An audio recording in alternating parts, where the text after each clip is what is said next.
Assalamualaikum warahmatullahi wabarakatuh. Ila khadratin Nabil Mustafa Rasulillah sallallahu alaihi wasallam wa ala ikhwanihi minal anbiya wal mursalin wal awliya wasyuhada wasyolihin wal malaikatil muqarrabin, khususan musannif handal kitab Syekh Muhyiddin bin Arabi wa khususan masyayikh wa khususan nasyati wa khususun lahumul fatihah. A'udzu billahi minasyaitonir rajim. Bismillahirrahmanirrahim. Alhamdulillahi rabbil alamin arrahmanir rahim maliki yaumiddin. Iyyaka na'budu wa iyyaka nasta'in ihdinas siratal mustaqim siratal ladzina an'amta 'alaihim ghairil maghdubi 'alaihim waladdallin. Bismillahirrahmanirrahim. Alhamdulillahilladzi allamani bi ulumil ulama'il muwahhidin wal muhaqqiqin wa arsyadani ila tariqim mustaqim. Wassalatu wassalamu ala sayyidil wujud wal arwah nabiyyina Muhammadin sallallahu alaihi wasallam alladzi jaa bisyari'ah wa tariqah wal haqiqah wal ma'rifah wa ala alihi wa sahbihi ajmain, amma ba'du. Rabbi shrah li sadri wa yassir li amri wa hlul 'uqdatam min lisani yafqahu qawli, amin ya rabbal alamin. Subhanaka la ilma lana illa ma 'allamtana innaka antal alimul hakim. La haula wa la quwata illa billahil aliyyil azim.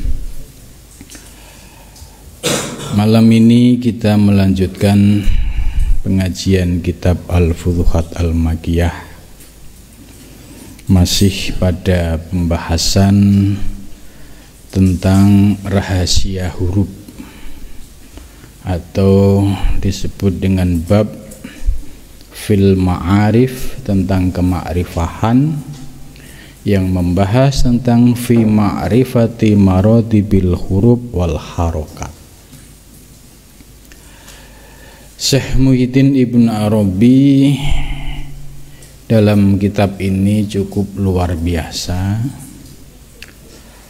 mengurai rahasia huruf hijaiyah yang selama ini kita kenal ya sebagai basic dasar untuk bisa ngaji Al-Quran.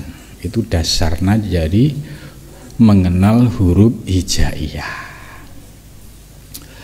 Dalam ilmu tajwid kita mengenal pembagian huruf hijaiyah. Ada yang masuk kelompok idhar, ada yang masuk kelompok idgham bigunah, idgham bilagunah, iqlab, dan sisanya masuk pada bagian ikhfa. Dalam hal ini Ibn Arabi juga sama, membagi huruf hijaiyah menjadi 4 bagian, ya, dikelompokkan menjadi 4. Kelompok pertama disebut sebagai kelompok 7. Isi hurufnya alif, za, dan lam. Kemudian huruf yang kedua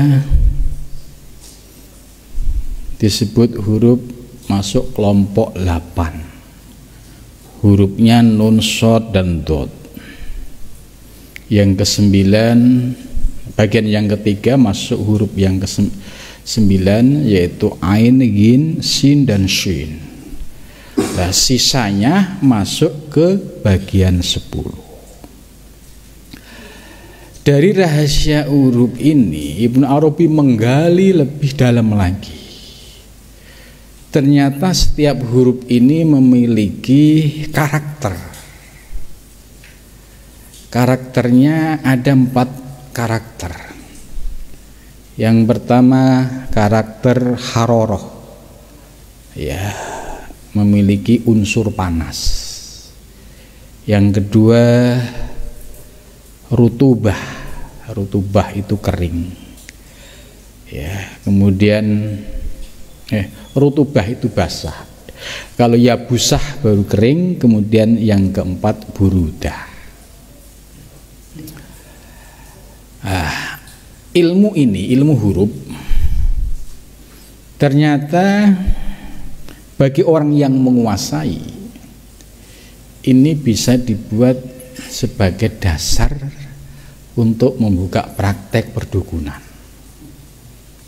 Karena dari huruf-huruf ini kalau kita ngerti rumusnya, ya saya punya rumusnya, tapi ini enggak saya kasih.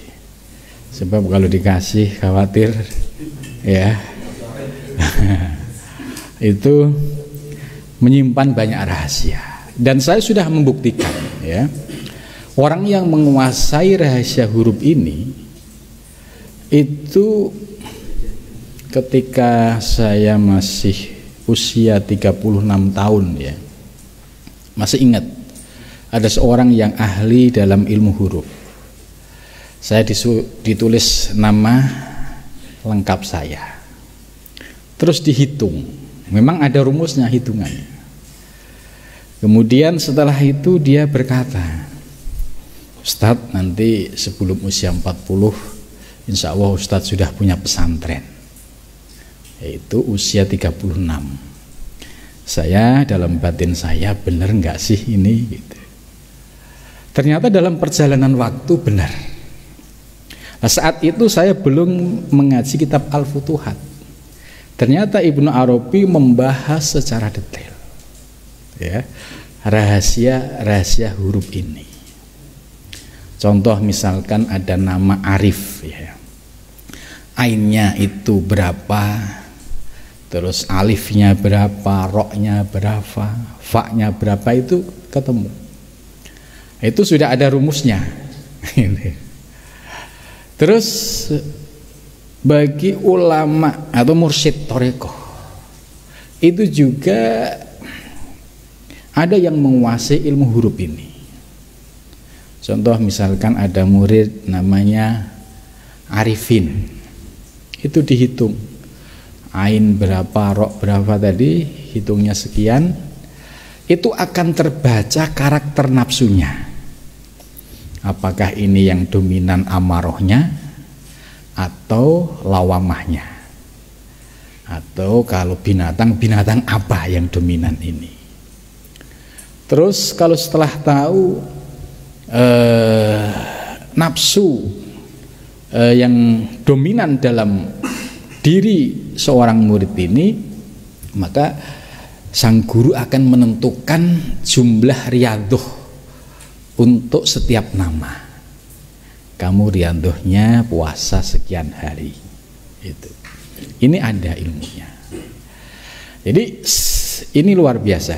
Jadi setiap huruf itu sangat presisi sekali kaitannya dengan karakter nafsu yang ada di dalam diri kita, dan juga kaitannya dengan tadi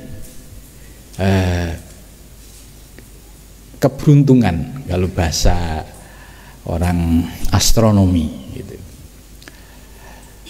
Maka dari rahasia huruf ini, ya, Syekh Ibnu Arabi hanya memberikan sebuah pencerahan. Ternyata di balik huruf-huruf ini ada rahasia-rahasia ilahiyah yang tersimpan. Sementara kita ya selama bertahun-tahun ngertinya huruf hijaiyah, ya huruf hijaiyah yang dianggap tidak punya makna. Ya, ternyata Ibnu Arabi membahas cukup dahsyat. Menariknya lagi, Ibnu Arabi, ya, membagi yang 4 bagian huruf tadi, akhirnya muncul pengelompokan. Ada yang disebut dengan hadratul ilahiyah, di antara huruf-huruf tadi yang memiliki potensi ilahiyah. Kalau dalam nafsu ini nafsunya nafsu mutmainnah. Gitu. Kemudian bagian yang kedua ada hadratul insaniyah. Ini bagian dari wilayah alam insan. Ya, alam insan tadi sudah saya jelaskan bahwa kita ini sebagai insan, ya, dari insan kumel, ya, mau enggak menaikkan kualitas kita menjadi insan kamil. Artinya kalau kita ingin menjadi insan kamil, manusia yang sempurna lahir batin, ya harus mau melakukan riyadhah mujahadah. Tapi kalau kita cukup dengan kualitas kita yang apa adanya, tanpa mau melakukan riyadhah mujahadah, ya selama itu pula nafsu kita tidak akan pernah berubah. Terus yang ketiga, Syekh Ibnu Arabi membagi dari tingkatan yang huruf-huruf tadi. Yang ketiga adalah alam jin. Ya, jin ini juga masuk menjadi bagian tersendiri. Dan yang terakhir itu adalah alam malaikat. Dari 4 pembagian ini, ya, akhirnya setiap huruf, ya, memiliki kedalaman rahasia. Terus kok bisa begitu? Dasarnya apa? Dasarnya adalah hadis qudsi, ya, yang berbunyi awwalu ma khalaqallah, ya. Ada 2 redaksi, ya. Yang pertama awwalu ma khalaqallah nurun nabiyyika. Ada hadis yang diriwayatkan oleh Jabir, "Hei Jabir, yang pertama kali diciptakan oleh Allah itu adalah nur nabimu." Ini yang disebut dengan Nur Muhammad, yang tadi pagi sudah dijelaskan menjadi bagian alam yang kedua. Kemudian setelah itu ada redaksi lain, awwalu ma khalaqallah al-qalam. Pertama kali diciptakan oleh Allah sebelum ada semesta itu adalah al-qalam. Lah, al-qalam ini jangan dipahami secara tekstual yang berarti pensil, ya. Karena kalau dipahami tekstual pensil, bagaimana kita memahami pensil ini bisa membuat skenario kehidupan alam semesta. Jadi makna al-qalam ini tidak makna hakiki, ya, artinya tidak makna kolam berarti pena sebagaimana pena secara umum, tapi yang dimaksud al-qalam di situ adalah desain, ya, penciptaan alam semesta. Lah, al-qalam ini, ya, ketika harus memulai sebuah tulisan, ya, pertama kali yang akan jatuh misalkan di kertas itu kan langsung berupa titik, ya, seperti kita nulis tek itu pasti titik dulu. Ini yang disebut dengan nuqthah. Dari nuqthah ini kemudian terurai, ya, terurai dari 1 huruf, kemudian 2 huruf, 3 huruf, akhirnya membentuk skenario, membentuk cerita, membentuk grand design alam semesta. Maka grand design alam semesta ini sudah final pada saat di Lauhil Mahfuz. Maka ketika grand design alam semesta ini sudah final, ya, kehidupan ini hanya somasgon kalau bahasa anak muda itu, ya, kita hanya menjalankan apa yang telah diskenariokan oleh Allah Subhanahu wa taala. Apa dasarnya? Jelas ayatnya. Wallahu khalaqakum wa ma ta'malun. Yang tadi pagi juga sudah saya sampaikan, khalaqa menggunakan fi'il madhi yang artinya berarti telah menciptakan. Artinya sudah selesai. Wa ma ta'malun, dan sesuatu yang akan. Ini berarti continuous dan future. Artinya sedetik ini atau sedetik yang akan datang atau sebulan, setahun, itu semua sudah final ya dalam desain di dalam kitab Lauhil Mahfuz. Namun demikian ya, kita tidak boleh terjebak pada i'tiqad Jabariyah. Nah, itu juga nanti dijelaskan di kitab ini Durrun Nafis. Gak boleh ketika kita sudah tahu bahwa skenario Allah itu sudah final di alam qadim, di alam azali, bukan berarti lantas kita duduk manis tanpa usaha dan ikhtiar. Maka kita mengikuti i'tiqadnya Asy'ariyah yang memiliki prinsip ya, kita harus usaha dan ikhtiar, kemudian dilanjutkan dengan tawakal kepada Allah. Nah, ini sudah dalam bentuk praktek dalam kehidupan nyata. Maka apapun yang terjadi dalam kehidupan kita, kalau kita sudah yakin dengan qada qadar, yakin dengan ketentuan Allah pada zaman azali, maka apapun yang terjadi kalau kita sudah usaha ikhtiar dan tawakal, beban di dalam batin kita tuh enteng. Kalau misalkan usaha ikhtiarnya berhasil, dia akan mudah bersyukur kepada Allah dan mengembalikan kepada Allah, karena memahami hakikat diri saya, la haula wala quwata illa billah. Tapi seandainya gagal, juga tetap bisa husnudzon kepada Allah. Mungkin menurut Allah ini yang paling baik buat kita, tapi menurut nafsu kita kan pahit. Maunya kita kan sesuai nafsu, ya sukses ini gitu. Tapi Allah punya skenario, kalau Anda diikutin kemauan Anda, itu justru bisa menyebabkan Anda semakin jauh dari Allah. Bisa jadi kalau Anda dituruti keinginannya, sukses ini, ada kemungkinan batin kita tidak siap, muncul sikap takabur dengan kesuksesan, muncul keangkuhan, muncul kesombongan, muncul penyakit pelit gitu. Lah akhirnya Allah ngasih yang pas-pas saja gitu.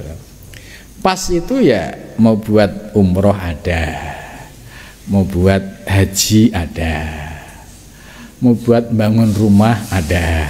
Itu pas-pasan aja gitu. Nah, kita lebih baik milih yang seperti itu, karena itu sudah diatur oleh Allah secara tepat, tidak meleset sedikit pun. Nah, jadi luar biasa rahasia ilmu huruf yang disampaikan oleh Syekh Ibnu Arabi ini sedemikian dahsyatnya. Nah, pembahasan pada malam ini melanjutkan dari pembahasan minggu yang lalu, bahwa Syekh Ibnu Arabi memberikan kritik terhadap orang yang membanggakan akalnya, yaitu para filosof. Para filosof atau orang-orang yang mengikuti madhab Mu'tazilah itu kan selalu mendahulukan akal daripada wahyu. Ini dikritik oleh Syekh Ibnu Arabi. Syekh Ibnu Arabi mengkritiknya bahwa mereka ini ya dalam genggaman akalnya, tahta kohri ukulihim. Orang yang menuhankan akal itu sesungguhnya ya bukan orang yang hebat, karena akal ini terbatas kok dituhankan. Contoh, akal kita sulit untuk bisa memahami peristiwa yang ada di belakang saya. Di belakang saya ada apa? Atau peristiwa yang di luar jangkauan indera saya. Akal sudah tidak mampu. Tapi oleh Syekh Ibnu Arabi ada yang lebih istimewa dari akal, yaitu basiroh, mata hati. Mata hati itu bisa menembus ya ruang dan waktu. Para sufi yang diberikan anugerah basiroh ya, itu mampu menjawab persoalan-persoalan dan mampu melihat peristiwa-peristiwa di luar dimensi akal, di luar dimensi ruang dan waktu. Ya, saya berikan contoh yang konkret. Mungkin ini pernah saya ceritakan. Ada seorang kiai, ya, kiai di Jawa. Beliau umroh. Ketika akhir bulan Ramadan, beliau memanfaatkan waktunya selama umroh ya untuk ikut sholat raweh. Ya. Ketika sholat raweh pada malam ganjil tertentu, beliau itu sujud tidak bangun-bangun. Nah, muridnya ini yang cerita kepada saya. Itu ya namanya murid kan nggak mau suudon kan, ya sudah ini mungkin sang guru ini sedang menikmati sesuatu yang mungkin kita nggak ngerti. Ya, kalau murid ngikuti normal, ya sujud rukuk ya sampai selesai. Besoknya ada kiai atau ulama dari Jawa yang nelpon ke murid ini, nanya kabarnya gimana di Mekah, gimana, terus menyinggung, itu kenapa gurumu sujud nggak berhenti. Murid ini kaget, ditelepon ditanyain gurunya yang kemarin malam sholat raweh sujud nggak bangun-bangun. Kagetnya, kok bisa tahu ini ulama di Jawa. Ulama ini ya istilahnya dikenal sebagai waliullah, kekasih Allah. Nah, sang murid ini kaget, kok bisa tahu. Nah, akhirnya dah sampaikan salam kepada beliau. Nah, kemudian sampaikan cerita ini kepada beliau kaget. Kagetnya mau menyembunyikan, tapi karena muridnya sudah dikasih bocoran, akhirnya dijelaskan bahwa ketika beliau sujud itu sedang terjadi peristiwa malam Lailatul Qadar. Dan di saat itu orang yang nelpon dari Jawa ya sama-sama ada di sana gitu. Nah, ini artinya yang dijelaskan oleh Syekh Ibnu Arabi bahwa orang-orang yang dicintai oleh Allah, memiliki kemampuan, diberikan anugerah oleh Allah menembus batas ruang dan waktu.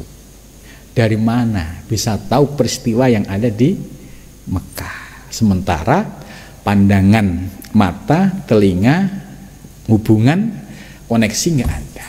Nah, ini menunjukkan kelebihan orang-orang yang memiliki basiratul qalbi. Contoh lain, ketika Syekh Ibnu Arabi usia 15 tahun, ya, beliau ini lahir di Mursia. Mursia ini kotanya bersih, rapi. Saya sudah sampai di sana. Jadi ceritanya waktu saya malam-malam baca Al-Futuhat kitab ini, saya baca di Masjidil Haram, sama nggak pernah paham saya baca di Masjidil Haram itu, tapi pede, ya. Tapi ada mahabbah yang luar biasa. Ya, ketika itu saya terlintas, ya Allah, pengen sekali bisa ke tempat kelahiran Ibnu Arabi. Karena kitab Al-Futuhat ini ditulis oleh Syekh Ibnu Arabi di Masjidil Haram dengan mendapatkan bimbingan langsung dari Nabi Khidir. Lah, pas saya terlintas itu mungkin terkoneksi kali ya. Langsung pulang dari haji dapat undangan dari Mursia. Mursia ini tempat kelahiran Ibnu Arabi. Dan menariknya lagi, ya, saat naik pesawat saya beli tiket ekonomi, kurang 10 menit dipanggil, disampaikan informasi saya disuruh pindah kelas bisnis dan itu pulang pergi. Ini waduh, ini karomahnya Ibnu Arabi luar biasa gitu ya. Jadi hanya terlintas ya, alhamdulillah ya bisa keliling Mursia sampai Cordoba.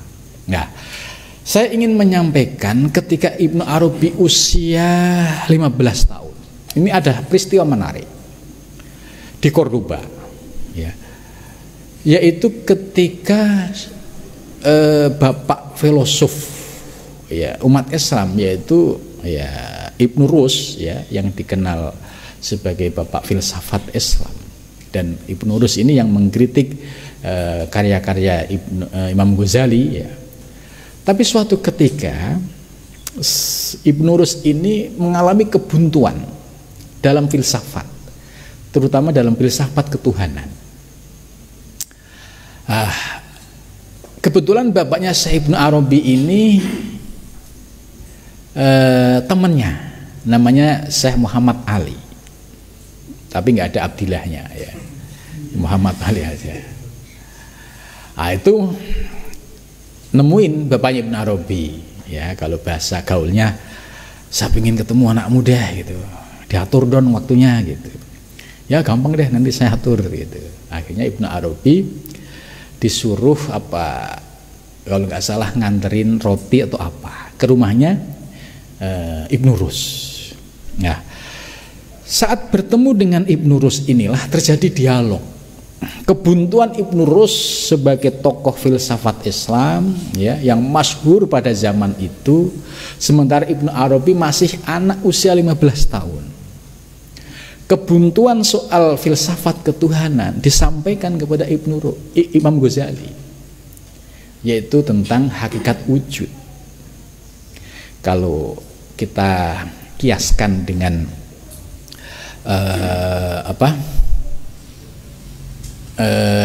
perumpamaan di Jawa itu begini, telur sama ayam duluan mana gitu kan. Ini perumpamaan aja. Ibnu Arabi mampu menjelaskan dengan bahasa filosofis tapi dengan basic tadi basyiroh, sehingga Ibnu Arabi jawabannya bisa memuaskan Ibnu Rus sebagai seorang tokoh filsafat, tapi di sisi lain ya bahasa yang digunakan oleh Syekh Ibnu Arabi adalah bahasa-bahasa filosof. Lah, Syekh Ibnu Arabi ini tidak mungkin kalau basyirohnya tidak terbuka sehingga bisa mampu menjelaskan persoalan-persoalan yang rumit ya, kemudian bisa dipahami oleh Ibnu Rus. Ya, ini artinya Syekh Ibnu Arabi yang menggunakan basyiroh, sedangkan Ibnu Rus menggunakan akal, terbukti akal terbatas, tapi basyiroh tak terbatas. Nah, ini disampaikan oleh Ibnu Arabi dalam pembahasan di sini. Ya. Ketika para filosof, orang-orang yang mengandalkan akalnya ini, yang membagi ya proses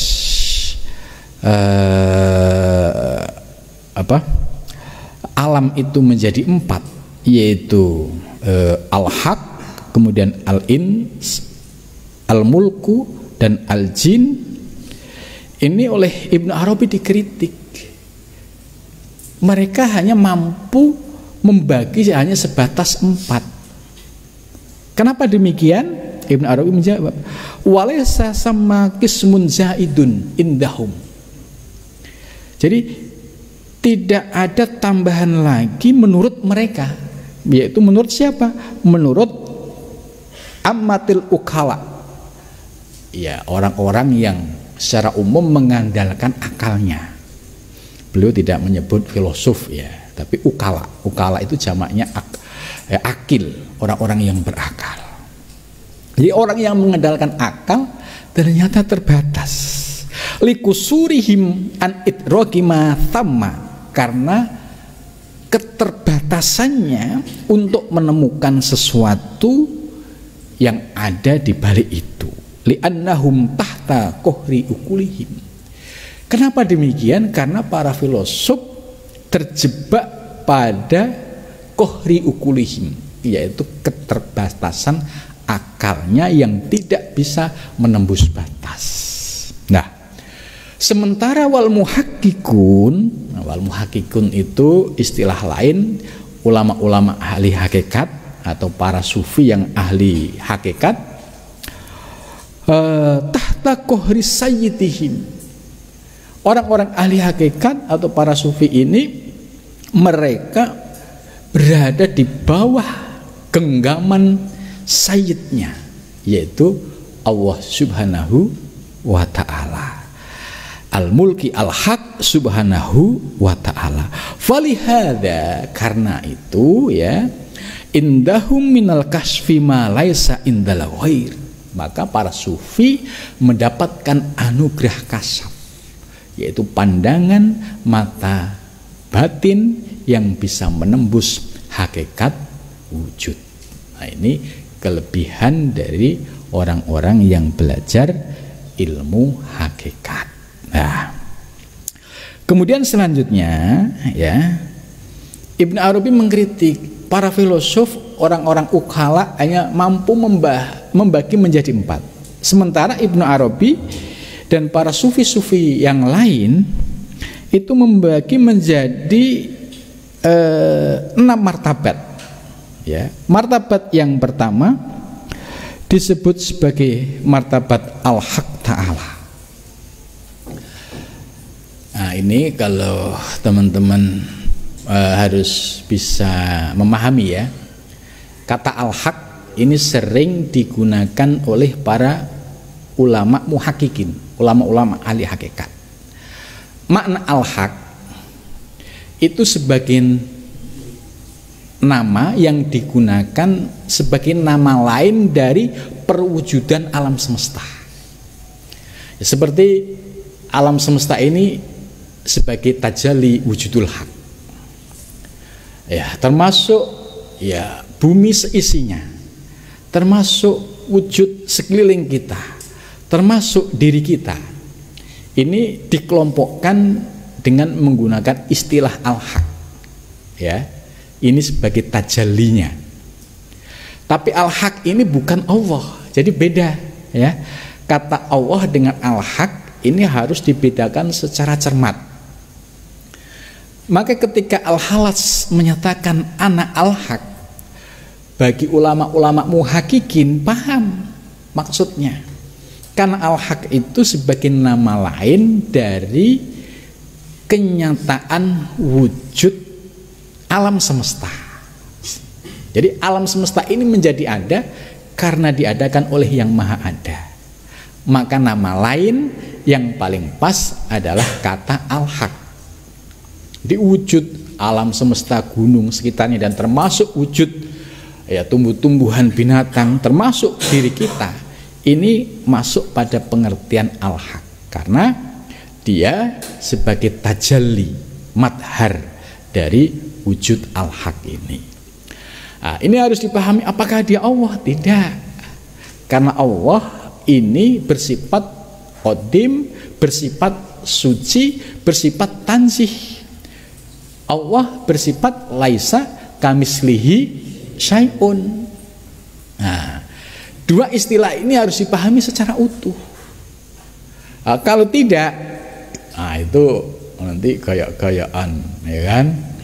Nah, seperti kayak muridnya Syekh Siti Jenar, ya, di dalam kitab, di dalam buku Serat Centini itu memahami antara Allah dan al-haq ini tidak pas sehingga menimbulkan masalah pada zaman itu.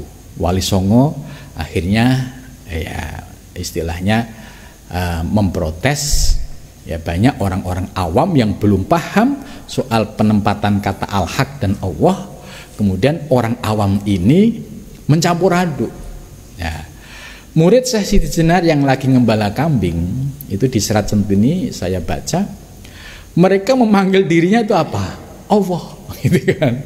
Oh tunggu, Allahnya lagi lari, lagi melayu, gitu kan. Nah, inilah yang disebut ya ketidakpahaman, mencampur aduk, ya, tidak tahu perbedaan kata Allah dan kata al-haq. Padahal Allah adalah sebagai zat yang maha suci, yang bersifat tansih, yang laisa kamislihi syai'un. Sedangkan al-haq ini nama lain sebagai wujud tajalli alam semesta. Itu. Maka ketika Al-Halaj menyatakan ana al-haq, ya, setelah teman-teman paham perbedaan, kira-kira Al-Halaj salah enggak? Ya.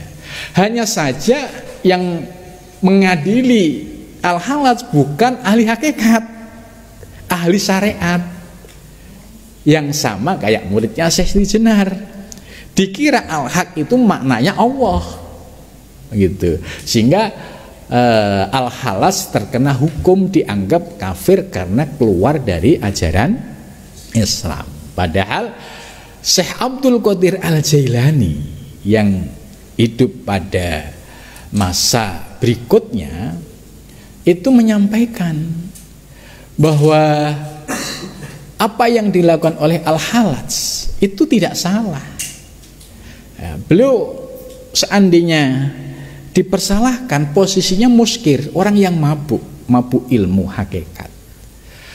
Toh kalau misalkan dikaji dari sisi istilah al-haq dan Allah itu beda.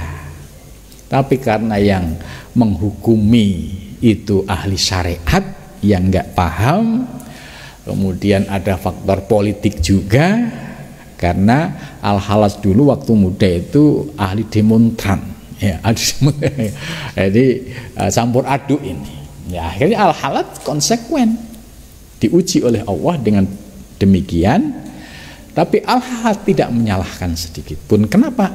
Karena Al-Halaj sudah tahap pada hakul yakin. Itu. Nah, inilah kita harus paham ketika di dalam kitab Al-Futuhat ada kata al-haq, itu harus dipahami maksud dan maknanya. Ya. Ini Syekh Ibnu Arabi membagi menjadi 6. Yang pertama adalah al-haq. Al-haq ini sebagai nama lain dari wujud alam semesta. Ini menarik. Wahya an-nun. Ya, simbol al-haq itu ada pada huruf nun. Itu. Wahya samaniyah yang menjadi bagian yang 8 tadi. Kan di bagian kedua 8 itu ada nun, shod dan dot. Itu. Nah, fa innal haqqo la na'lamuhu illa minna. Karena sesungguhnya al-haq kami tidak mengetahui ya hanya dari kami. Wa huwa ma'buduna. Dan dia ma'bud yang disembah oleh kita.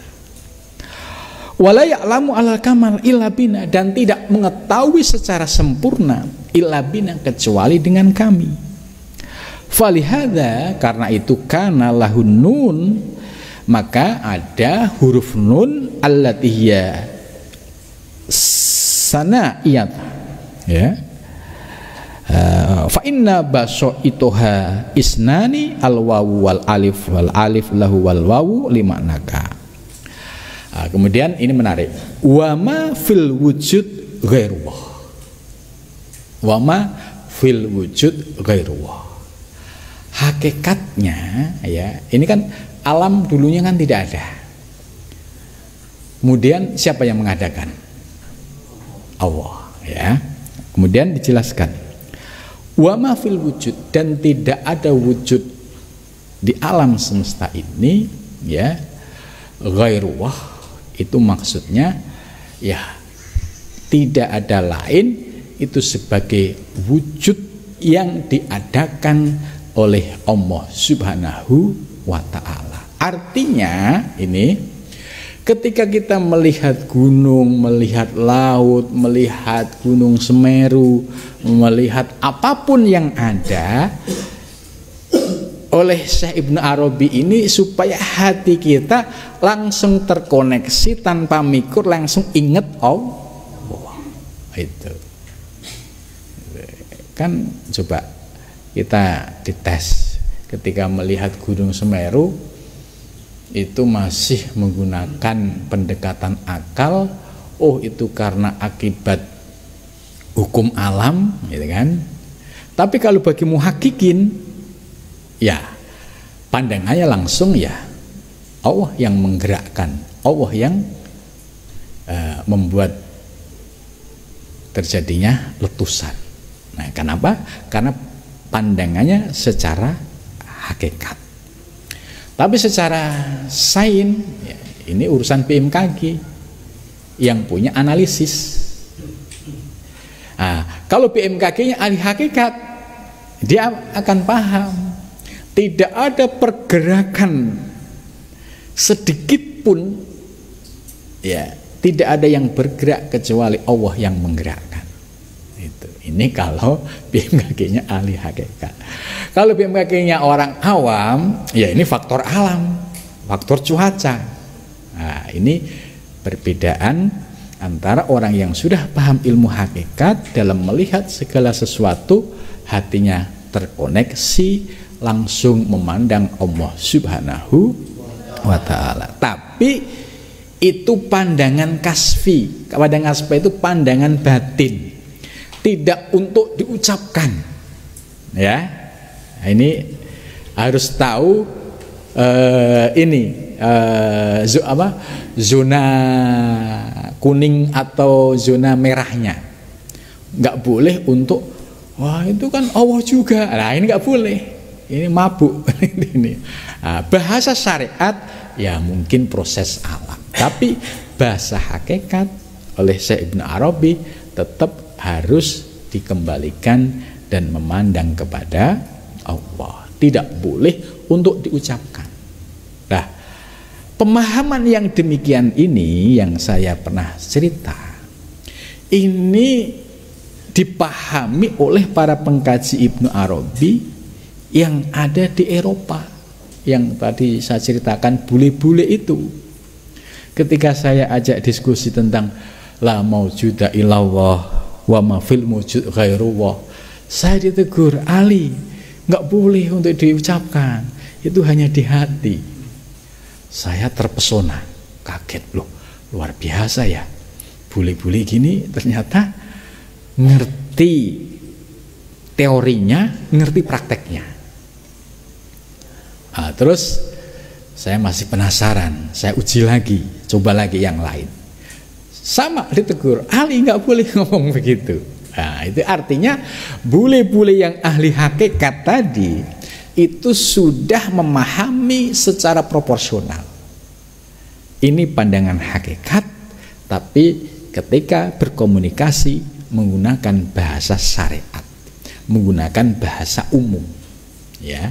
Nah, ini letak pemahaman yang proporsional. Nah, seringkali terjadinya problem dan konflik, bahkan terjadinya pertentangan ketika yang hakikat ini diucapkan secara zahir, akhirnya menimbulkan masalah. Contoh tadi muridnya Sesti Jenar di Serat Centini, tunggu, Allahnya lagi angon kambing, Allah ke angon kambing, gitu kan. Terus di Aceh, ya, setelah eranya Syekh Samsudin juga terjadi pemahaman yang mulai menyimpang. Mereka memiliki penafsiran Allah wal alam, alam huwallah. Alam adalah Allah, Allah adalah alam. Panteistik. Ini salah. Ya kan? Bagaimana alam wujud baru, wujud kudus, kok ngaku Allah? Nah, ini kenapa demikian? Karena ini pemahamannya yang salah, ya. Nah, itu. Jadi pemahaman yang mulai menyimpang ini akhirnya diluruskan kembali oleh Syekh Abdul Rauf As-Singkiti. Jadi berkaitan dengan hakikat itu cukup di hati, tidak untuk diucapkan. Nah, begitu juga Syekh Ibnu Arabi. Maka kalau kita paham teori-teori yang disampaikan oleh Ibnu Arabi, kemudian kita bisa mempraktekkan secara proporsional, itu nggak akan muncul kontroversi, tidak akan muncul nganggep, ya istilahnya kamu ngaji apa, ngaji hakikat sesat, ya nggak ada. Karena kita waktunya sholat ya sholat, ya waktunya puasa ya puasa, gitu. Nggak ada yang aneh-aneh. Nah, yang sering terjadi kalau ada orang yang belajar hakikat yang sering menimbulkan masalah itu, satu, dari gurunya belum memiliki pemahaman yang utuh. Gurunya nggak paham, muridnya hanya mencomot, ya sudah klop. Akhirnya menimbulkan kontroversi yang menimbulkan terjadinya penyimpangan-penyimpangan di berbagai tempat yang akhirnya berurusan dengan pihak aparat dan lain sebagainya. Ini berawal dari salah memahami, ya. Nah, jadi kita lanjutkan. Jadi Ibnu Arabi membagi menjadi 6. Yang pertama al-haq, yang kedua wa amal martabah as-saniyah fahiya al-insan. Nah, martabat yang kedua itu adalah insan. Wa huwa akmalul mukallafin. Insan ini sebagai paripurnanya mukallafin, yaitu orang yang dituntut untuk menjalankan aturan syariat. Ini disimbolkan ya dalam bentuk huruf yang satu, yaitu al-mim. Ini. Kemudian berikutnya martabat yang ketiga, faya wa amal martabatu as-salisah faya lil jin, yaitu martabat alam jin. Jadi alam jin itu nyata ada di kehidupan alam semesta ini, ya. Di Al-Qur'an sudah dijelaskan, ya, huwallahu la ilaha illa huwa alimul ghaibi wasyahadah. Alimul ghaibi ini termasuk dunia jin, ini alimul ghaib. Ya. Dunia jin ini bertingkat-tingkat. Ya, kalau ketemu gendruwo, ya, ketemu kuntilanak, ya, itu ya alam jin, cuma itu alam jin yang bagian terendah. Karena suatu ketika kalau kita ya memiliki kejernihan batin, itu bisa ketemu ya dengan makhluk jin, tapi dengan rupa yang ganteng, rupa yang sangat cantik. Itu banyak sekali orang yang terpesona akhirnya nikah dengan jin, ya. Jadi kalau misalkan teman-teman ini lihat yang cowok, lihat yang wanitanya dari bangsa jin yang sempurna, wah itu mesti nggak mau balik itu kan, ya. Itu benar, ya. Ya, di alam jin ini bertingkat-tingkat. Jadi tidak sebatas yang dipahami oleh orang umum itu kan hanya gendruwo, kuntilanak, gitu kan, apalagi itu dan sejenisnya. Itu nggak usah pakai ilmu hakikat atau nggak ilmu thariqah, nggak usah. Ilmu dukun itu bisa itu. Ya, para dukun itu bisa mengakses alam-alam yang levelnya jin-jin yang tadi, yang tingkatan rendah. Tapi kalau tingkatan yang lebih tinggi itu bisa tadi jin-jin yang muslim, ya, jin yang ahli zikir. Ya, jangan dikira jin itu nggak ada yang ahli zikir. Ya, saya pernah sekali zikir, ya, ternyata suara cukup menggema. Ya, kayak belakang saya itu penuh orang. Terus uniknya ada suara tasbih kan, kalau diputar ini kan ada suara kletek gitu kan. Nah, setelah selesai zikir, ditengok kiri kanan nggak ada orang, gitu kan. Oh iya, berarti dia ikut jamaah gitu. Nah, ini nyata. Dan zikirnya bersuara, la ilaha illallah, la ilaha illallah, itu nyata dan suara. Ini jin yang sudah menjadi salik, gitu ya. Jadi jangan kalah sama jin yang menjadi salik ya. Nah, tapi dia pasti berguru dengan manusia yang sudah insan kamil itu ya. Terus di alam gaib ini juga nanti kalau kita diberikan anugerah oleh Allah, bisa diberikan anugerah bertemu dengan orang-orang soleh yang sudah meninggal, bisa puluhan tahun, bisa ratusan tahun bertemu. Nah, ini juga masuk wilayah alam gaib ya. Dan teristimewa lagi kalau kita ini batinnya semakin bersih, jernih ya, sampai kita diberikan anugerah bisa bertemu dengan baginda Rasulullah SAW. Itu. Jadi bagi para salik ini nyata, nggak katanya, ya kan? Kalau yang masih katanya kan belum merasakan. Tapi kalau yang sudah menyaksikan, ya bi aini rosi, gitu. Nah, ini ya pengalaman seperti ini bagi para salik itu tahapan yang nyata. Tapi tujuan salik yaitu satu, hanya untuk usul ilallah. Lah, bagi salik yang tidak memiliki pemahaman ilmu, itu banyak yang terjebak. Ketika diberikan anugerah sudah riyadhah zikir, tiba-tiba ketemu dengan jin. Jin datang, kamu minta apa? Minta kaya, dah tak kasih cincin, gitu kan? Ini nanti kamu banyak tamunya. Terpesona, bener juga ya, dikasih cincin, cakep lagi kan? Terus efeknya terasa, banyak tamu. Terus ketika ada orang minta apa, dicelupin terus manjur. Nah, ini tipu daya. Ketika hatinya sudah mulai tertarik, mulai kesemsem, hebat juga ya jin ini ya. Apa yang terjadi? Dia sudah melupakan untuk berjalan menuju Allah Subhanahu wa taala. Dia sudah terpesona dengan tipu daya jin tadi. Ya akhirnya apa? Jadi dukun. Itu. Jadi kalau ada orang kok ya dulunya itu ahli toreko, kok ujung-ujungnya jadi dukun, ya itu.